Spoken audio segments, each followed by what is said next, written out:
The videos of Christian groups in different parts of the country, particularly in tribal parts, being browbeaten, threatened, even assaulted by self-styled Hindu vigilante groups reveals just what the normalization of the hateful propaganda, some of which you heard on the show today, can do to a civil society.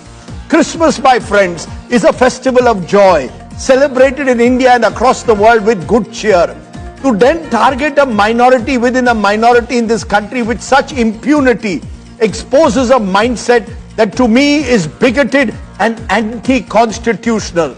Just because Hindutva, Sangh Parivar extremist groups feel that they are in power like the BHP and Bajrang Dal and claim that Christian missionaries are engaged in forcible conversion doesn't give them a license to resort to what I feel is sheer Gundaism. Sadly, in many cases, instead of applying the rule of law, the men in uniform are complicit bystanders. Rather than acting against them sternly, their political patrons in power today simply look the other way, or worse still, seem to endorse this vile behavior. Make no mistake, these goons are a national and global shame and embarrassment to the idea of this great country as a plural, inclusive society. The Modi government Sabka Saath, Sabka Vikas, Sabka Vishwas needs to translate from a catchy slogan to reality by prosecuting each and every one who resorts to hate speech and violence. Meanwhile, to a majority of right-thinking citizens who are watching this show, I can only say this: silence, my friends, is not an answer. Please celebrate Christmas this year in a spirit of genuine harmony and goodwill. I certainly will wear my Santa cap and enjoy my Christmas cake. You should too. Merry Christmas in advance. I hope you will enjoy the true spirit of Christmas as we do Diwali and Eid. That's what makes this country of ours truly unique. Merry Christmas. Merry Christmas. എല്ലാവരും നാളെയാണ് ക്രിസ്മസിന്റെ ദിവസം. നമ്മൾ Christmas ആഘോഷിക്കുകയാണ്. ആരാണ് തടയുന്നതെന്ന് നമുക്ക് നോക്കണം. ആരാണ് നമ്മളോട് ക്രിസ്മസ് ആഘോഷിക്കേണ്ടെന്ന് പറയാൻ ഏത് സംഘ് പരിവാറുകാരനാ ഉള്ളതെന്ന് നമുക്ക് നോക്കണം. നമ്മളെല്ലാവരും ക്രിസ്മസ് ആഘോഷിക്കുകയാണ്. നിങ്ങൾ ഇത്ര നേരം കേട്ടത് രജദീപ് സർദേശായിയുടെ വാക്കുകളെയാണ്. എന്താണ് പറഞ്ഞത്? ഉത്തരേന്ത്യയിൽ നടന്നുകൊണ്ടിരിക്കുന്ന ഉത്തരേന്ത്യയിൽ മാത്രമാണോ പാലക്കാട്ട് നടന്നില്ലേ? പാലക്കാട്ട് കഴിഞ്ഞ ദിവസം നടന്നില്ലേ? കരോളുമായി വീടുകൾ കയറി ഇറങ്ങിയ വിദ്യാർത്ഥികള്, അത് 10, 12, 14 വയസ്സ് മാത്രം പ്രായമുള്ള വിദ്യാർത്ഥികള്, ആ വിദ്യാർത്ഥികളെ RSSന്റെ ക്രിമിനലുകൾ മർദ്ദിച്ചില്ലേ? അവരുടെ ബാൻഡുകൾ അടിച്ചു തകർത്തില്ലേ? നമ്മുടെ പാലക്കാട്ട് നടന്നില്ലേ? നിരന്തരമായിട്ട് നമ്മൾ കഴിഞ്ഞ ദിവസങ്ങളിൽ ഇതുമായി ചർച്ച ചെയ്തപ്പോ നമ്മൾ പറഞ്ഞതാണ്, ഉത്തരേന്ത്യയിൽ ജബൽപൂരിൽ, ഹരിദ്വാറിൽ, ഒഡീഷയിൽ, ഡൽഹിയിൽ നിരന്തരമായി നമ്മൾ കണ്ടുകൊണ്ടിരിക്കുക. എന്തിന്? ഈ ക്രിസ്മസുമായി ബന്ധപ്പെട്ട് സ്റ്റാറുകള്, സാന്റയുടെ തൊപ്പികള്, സാന്റാക്ലോസിന്റെ വസ്ത്രങ്ങള്, ഇതൊക്കെ റോഡ് സൈഡിൽ വിൽപ്പന നടത്തിയിരുന്ന ഹൈന്ദവരായ സുഹൃത്തുക്കള്, അവരെ പോലും ഈ സംഘ് പരിവാർ ക്രിമിനലുകൾ ഇത് പാടില്ല, ഇത് രാമരാജ്യമാണ്, ഇത് ഹിന്ദു രാഷ്ട്രമാണെന്ന് പറഞ്ഞുകൊണ്ട് അവരെ മർദ്ദിച്ച് ആട്ടിയോടിച്ചില്ലേ? ഭീഷണിപ്പെടുത്തിയില്ലേ? ഇങ്ങനെ ഒരു ഭീഷണിയുടെ ഒരു അന്തരീക്ഷത്തിൽ നിന്നുകൊണ്ടാണ് നമ്മൾ ക്രിസ്മസ് ആഘോഷിക്കാൻ പോകുന്നത്, അല്ലേ? ഈ ക്രിസ്മസ് നമ്മൾ ആഘോഷിക്കുകയാ. നമ്മുടെ നല്ലവരായ നമ്മുടെ സുഹൃത്തുക്കളായ ഹൈന്ദവരോടൊപ്പം, ക്രൈസ്തവരോടൊപ്പം, മുസ്ലിമിനോടൊപ്പം എല്ലാവരും ഇങ്ങനെ ചേർന്ന് നിന്ന് നമ്മൾ ഇത് ആഘോഷിക്കുകയാ. കാരണം ഇത് ഒരു വിശ്വാസത്തിന്റെ മാത്രം പ്രശ്നമല്ല.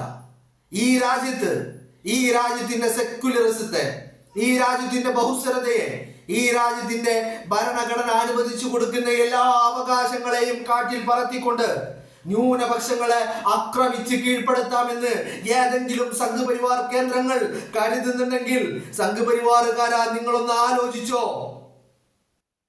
ഈ രാജ്യത്തിന്റെ പൊതുസമൂഹം ഇവിടുത്തെ ന്യൂനപക്ഷങ്ങളോടൊപ്പം നിൽക്കും. അവരെ പ്രതിരോധിക്കാൻ വേണ്ടി ഈ രാജ്യത്തിന്റെ പൊതുസമൂഹം മുന്നിട്ടിറങ്ങും. അത് ക്രൈസ്തവനാവട്ടെ, ദളിതനാവട്ടെ, മുസ്ലിം ആവട്ടെ, സിഖുകാരനാവട്ടെ, ആരുമാവട്ടെ, സംഘപരിവാറുകാരനെ വേട്ടയാടാൻ, അവർക്ക് വേട്ടയാടി ആക്രമിച്ച് ഭീഷണിപ്പെടുത്തി ഭയപ്പെടുത്തി മൂലക്കിരുത്താൻ സംഘപരിവാർക്കുള്ള വഴി വെട്ടിക്കൊടുക്കുന്ന ഒരു സാഹചര്യം ഈ രാജ്യത്തുണ്ടാവില്ല. അല്ലേ? നമ്മളെല്ലാവരും ക്രിസ്മസ് ആഘോഷിക്കുകയാ. ആർക്കാണ് എന്താണ് പ്രശ്നം? ഇവിടെ കേരളത്തിലെ നമ്മുടെ സുഹൃത്തുക്കള്, നമ്മുടെ അയൽവാസികള്, നമ്മുടെ സഹോദരങ്ങള്, ആ സഹോദരങ്ങളായ നല്ലവരായ ക്രൈസ്തവരോട് എനിക്ക് പറയാനുള്ളത്, നാളെ ക്രിസ്മസിന്റെ ദിവസമാണ്.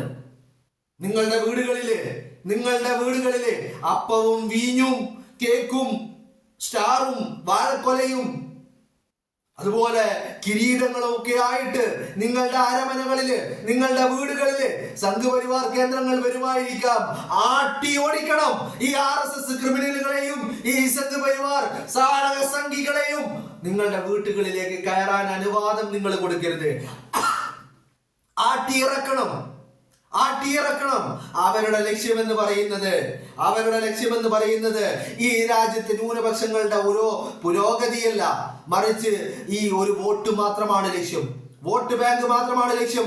വോട്ട് ചെയ്ത് നാളെ അധികാരത്തിൽ കയറ്റിക്കഴിഞ്ഞാൽ ആദ്യം അവർ തിരിഞ്ഞുകുത്തുന്നത് ഈ പറയുന്ന ക്രൈസ്തവരെ ആയിരിക്കും, പിന്നെ മുസ്ലിങ്ങളെ ആയിരിക്കും. അതിന്റെ ഉദാഹരണങ്ങള് ഉത്തരേന്ത്യയിലും ജബൽപൂരിലും ഒഡീഷയിലും ഡൽഹിയിലും ഹരിദ്വാറിലും മാത്രമല്ല നമ്മൾ കാണുന്നത്. ഇങ്ങ് കേരളത്തില്, ദൈവത്തിന്റെ സ്വന്തം നാടായ കേരളത്തില് പ്രബുദ്ധരായ ജനങ്ങൾ മാത്രം താമസിക്കുന്നു എന്ന് പറയുന്ന, സാക്ഷരതയുള്ള കേരളം എന്ന് നമ്മൾ അഹങ്കരിക്കുന്ന നമ്മുടെ കേരളത്തിലെ പാലക്കാടിന്റെ മണ്ണില് കരോളുമായി പോയ സംഘത്തെ ചെറിയ പിഞ്ചു കുഞ്ഞുങ്ങളെ ആക്രമിക്കുകയാ. എന്നിട്ട് ആക്രമിച്ചിട്ട് സംഘപരിവാറിന്റെ BJPയുടെ RSSന്റെ ക്രിമിനൽ നേതാക്കള് പറയുന്നത് എന്താ പറയുന്നത്? ആ പിഞ്ചുമക്കളെ അധിക്ഷേപിക്കുകയാ. 10, 12, 14 വയസ്സുള്ള പിഞ്ചുമക്കളെ അധിക്ഷേപിക്കുക. വെള്ളമടിച്ച് ലഹരി ഉപയോഗിച്ചിട്ടാണ് കയറി ഇറങ്ങിയത്, മദ്യപിച്ച് ലഹരി ഉപയോഗിച്ചിട്ടാണ് അവർ കയറി ഇറങ്ങിയത് എന്ന് പറഞ്ഞ് ആ പിഞ്ചു കുഞ്ഞുങ്ങളെ അധിക്ഷേപിക്കുകയാണ്. ആരാണ് അധിക്ഷേപിക്കുന്നത്?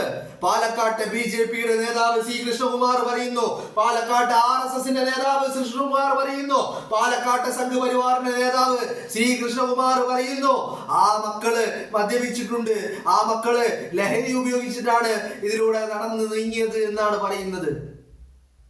RSSകാരൻ പച്ച നുണ മാത്രമേ പറയുകയുള്ളൂ. RSSും സംഘപരിവാറും നുണകളുടെ ഫാക്ടറികളുടെ ഉടമസ്ഥന്മാരാണ്. പച്ച നുണകളുടെയും വിദ്വേഷത്തിന്റെയും വെറുപ്പിന്റെയും ഫാക്ടറികളുടെ ഉടമസ്ഥന്മാരാണ് RSSകാര്. ആ RSSകാര് നാളെയുടെ പുലരിയിൽ, ക്രിസ്മസിന്റെ രാവിൽ നിങ്ങളുടെ വീടുകളിലെ ക്രൈസ്തവ സഹോദരങ്ങളെ, നിങ്ങളുടെ വീടുകളിലെ ഈ RSSകാരൻ, ഈ സംഘപരിവാറുകാരൻ കേക്കും വീഞ്ഞും അപ്പവും വാഴക്കുലയും കിരീടവും ഒക്കെയായി വന്നു കഴിഞ്ഞാൽ അവനെ വീട്ടിനകത്ത് കയറ്റരുത്. പകരം വീട്ടിന്റെ പടിവാതിൽക്കൽ നിന്ന് ആ സംഘപരിവാറുകാരനെ ആട്ടിയിറക്കാനുള്ള ആർജവം നട്ടല്ലേ ക്രൈസ്തവരെ നിങ്ങൾ കാണിക്കണം. ഇല്ലെങ്കിൽ ഏത് ഗതി ഉണ്ടാകും നിങ്ങൾക്ക്? ഏത് ഗതിയാ നിങ്ങൾക്ക് ഉണ്ടാവുക? നിങ്ങൾ അഭിമുഖീകരിക്കാൻ പോകുന്ന ഒരു ദുരവസ്ഥ ഞാൻ പറഞ്ഞു തരാം. നാളെ നിങ്ങൾ അവരെ ആട്ടിയിറക്കിയില്ലെങ്കിൽ നിങ്ങൾ അഭിമുഖീകരിക്കാൻ പോകുന്നത് യേശുക്രിസ്തുവിന്റെ ഒരു ദുരവസ്ഥയാണ്. എന്താ കാര്യം? യേശുക്രിസ്തുവിനെ ഒറ്റുകൊടുത്തത് യേശുക്രിസ്തുവിന്റെ കൂടെയുള്ളവരാ. യേശുക്രിസ്തുവിന്റെ കൂടെയുള്ളവരാ. ആ യൂദാസന്മാര് നിങ്ങളുടെ കൂട്ടത്തിലുമുണ്ട്. നിങ്ങളുടെ വീടുകളിലേക്ക് അപ്പവും വീഞ്ഞും കേക്കുമായി വരുന്ന യൂദാസുമാര്, സംഘപരിവാറിന്റെ യൂദാസുമാര്, ഷോൺ ജോർജുമാര്, PC ജോർജുമാര്, അനൂപ ആന്റണിമാര്, കാസക്കാര്, ക്രിസംഗികള്, ഇവരൊക്കെ നാളെ നിങ്ങളുടെ വീടുകളിലേക്ക് അപ്പവും വീഞ്ഞും കേക്കും ഒക്കെ നിറയെ പലഹാരങ്ങളും സ്റ്റാറും ഒക്കെ ആയി വരും. അപ്പൊ നിങ്ങൾ ആട്ടിയിറക്കിയില്ലെങ്കിൽ യേശുക്രിസ്തുവിന്റെ അവസ്ഥ, യേശുക്രിസ്തു നേരിട്ട വലിയ ഒരു ദുരനുഭവം അത് കേരളത്തിലെ ക്രൈസ്തവർക്കുണ്ടാകും. കാരണം ഈ ഷോൺ ജോർജുമാര്, ഈ അനൂപ് ആന്റണിമാര്, ഈ PC ജോർജുമാര്, ഈ കാസക്കാര്, ഈ ക്രിസംഗികള്, ഇവരൊക്കെ യൂദാസുമാരാണ്. ക്രൈസ്തവരെ ഒറ്റുകൊടുക്കാൻ, പിന്നിൽ നിന്ന് കുത്താൻ തയ്യാറെടുത്ത് നടക്കുന്ന യൂദാസുമാരാണ് ഇവരെന്ന് നിങ്ങൾ തിരിച്ചറിയണം. ഈ ക്രിസ്മസിന്റെ ദിനത്തില്, ഈ ക്രിസ്മസിന്റെ രാവിലെ നിങ്ങളോട് പങ്കുവെക്കാൻ ഈ ഒരു സന്ദേശം മാത്രമേ ഉള്ളൂ. ഞാൻ അതുകൊണ്ടാണ് ആദ്യമേ merry Christmas, merry Christmas, merry Christmas എന്ന് പറഞ്ഞു തുടങ്ങിയത്. കാരണം ഈ നാളെ ക്രിസ്മസിന്റെ പുലരിയാണ്. ആ പുലരി എന്ന് പറയുന്നത് സന്തോഷത്തിന്റെയാണ്. ആ പുലരി എന്ന് പറയുന്നത് സ്നേഹത്തിന്റെയാണ്. ആ പുലരി എന്ന് പറയുന്നത് യേശു ക്രിസ്തുവിൻ്റെയാണ്. പക്ഷേ യേശു ക്രിസ്തുവിന് അനുഭവിക്കേണ്ടി വന്ന ദുരവസ്ഥ, കൂടെ നിന്ന് ഒറ്റുകൊടുത്ത, പിന്നിൽ നിന്ന് കുത്തിയ യൂദാസ് ചെയ്ത ഒരു വലിയ ദ്രോഹം, ആ ദ്രോഹം കേരളത്തിലെ ക്രൈസ്തവർക്ക് ഉണ്ടാവരുത്. അത് ഉണ്ടാവാതിരിക്കണമെങ്കിൽ എന്ത് ചെയ്യണം? അനൂപ് ആന്റണിമാരെ, ഷോൺ ജോർജുമാരെ, PC ജോർജുമാരെ, കാസർക്കാരെ, ക്രിസംഗികളെ നിങ്ങളുടെ വീടുകളിലേക്ക് വന്നു കഴിഞ്ഞാൽ ആട്ടിയിറക്കണം. അതിന് മടി കാണിക്കരുത്. ക്രിസ്മസിന്റെ ദിവസമാണെന്ന് നിങ്ങൾ ആലോചിക്കരുത്. നല്ല ആഘോഷത്തിന്റെ ദിനമാണെന്ന് നിങ്ങൾ ആലോചിക്കരുത്. ആ പരിഗണനകൾ നൽകിക്കൊണ്ട് ക്രിസ്മസ് ആണ്, ആഘോഷമാണ്, ആരെയും പിണക്കണ്ട എന്നുള്ള പരിഗണന നിങ്ങൾക്ക് നൽകിയിട്ടുണ്ടെങ്കിൽ നാളെ യേശു ക്രിസ്തുവിനെ പിന്നിൽ നിന്ന് കുത്തിയ യൂദാസിനെ പോലെ ഈ അനൂപ് ആന്റണിമാര്, ഷോൺ ജോർജുമാര്, PC ജോർജുമാര് നിങ്ങളെ പിന്നിൽ നിന്ന് കുത്തുമെന്നുള്ള കാര്യത്തില് ഒരു തർക്കവും നിങ്ങൾക്കാർക്കും വേണ്ട. നിങ്ങൾ ആരും വിചാരിക്കേണ്ട കേരളത്തില് എല്ലാവരും സേഫ് ആണെന്ന്. കേരളം വിട്ടുകഴിഞ്ഞാലല്ലേ ഈ പ്രശ്നമുള്ളൂ എന്ന്. അല്ലെന്നേ. നിങ്ങൾ ജബൽപൂരിൽ കണ്ടത്, നിങ്ങൾ ഛത്തീസ്ഗഡിൽ കണ്ടത്, നിങ്ങൾ ഒഡീഷയിൽ കണ്ടത്, നിങ്ങൾ ഡൽഹിയിൽ കണ്ടത്, നിങ്ങൾ ഹരിദ്വാറിൽ കണ്ടത്, നിങ്ങൾ ഇന്നലെ പാലക്കാടും കണ്ടിരിക്കുകയാണ്. അരമനയിലിരിക്കുന്ന പുരോഹിതന്മാര്, പിതാക്കന്മാര്, വന്ധ്യരായ പിതാക്കന്മാര്, അവര് ഈ കാര്യത്തിൽ പ്രത്യേകം ശ്രദ്ധ പാലിക്കണം. കാരണം നിങ്ങൾ ചെയ്യുന്നത് കാണുമ്പോഴാണ് ഈ സമുദായത്തിന്റെ അംഗങ്ങള് നിങ്ങൾ ചെയ്യുന്നത് പോലെ ചെയ്യാൻ അവര് പരിശ്രമിക്കുന്നത്. അപ്പൊ നിങ്ങളുടെ അരമനയിലേക്ക് സംഘപരിവാർ കേന്ദ്രങ്ങള്, സുരേഷ് ഗോപി അടക്കമുള്ള, ചന്ദ്രശേഖരൻ അടക്കമുള്ള ആളുകള് നിങ്ങളുടെ അരമനയിലേക്ക് അപ്പവും വീഞ്ഞുമായി വരുമ്പോ അവരെ ആട്ടിയിറക്കാൻ, അത് സ്വീകരിക്കാതിരിക്കാനുള്ള ഒരു തിരിച്ചറിവ്, ഒരു നട്ടല്, ഒരു ആർജവം വന്ധ്യരായ പിതാക്കന്മാര് കാണിക്കണം. അല്ലെങ്കിൽ നിങ്ങൾ അത് മേടിച്ചു വെച്ചിട്ട് വന്ധ്യരായ പിതാക്കന്മാർ അരമനയിൽ നിന്ന് ഈ സംഘപരിവാർ കേന്ദ്രങ്ങൾ കൊണ്ടുതരുന്ന അപ്പവും വീഞ്ഞും കേക്കും ഒക്കെ സ്വീകരിച്ചു കഴിഞ്ഞാൽ പാവങ്ങളായ ക്രൈസ്തവ സുഹൃത്തുക്കള് അവരാണ് കരോളുമായിട്ടും ക്രിസ്മസിന്റെ ആഘോഷങ്ങളുമായിട്ടും ഒക്കെ ഈ നമ്മുടെ ഗ്രാമങ്ങളിൽ താമസിക്കുകയും ആഘോഷിക്കുകയും ഒക്കെ ചെയ്യുന്നത്. അവരുടെ നെഞ്ചത്തേക്കാണ് ഈ സംഘപരിവാർ കേന്ദ്രങ്ങൾ കയറുന്നത് എന്നുള്ളത് പിതാക്കന്മാര് മനസ്സിലാക്കുക. അപ്പോ നിങ്ങളുടെ അരമനകളിലും നിങ്ങളുടെ വീടുകളിലും എത്തുന്ന ഈ ഉദാസന്മാരെ, ഈ സംഘപരിവാർ ക്രിമിനലുകളെ ആട്ടിയിറക്കാൻ നിങ്ങൾ തയ്യാറാവുക. എല്ലാവർക്കും merry Christmas, merry Christmas, merry Christmas.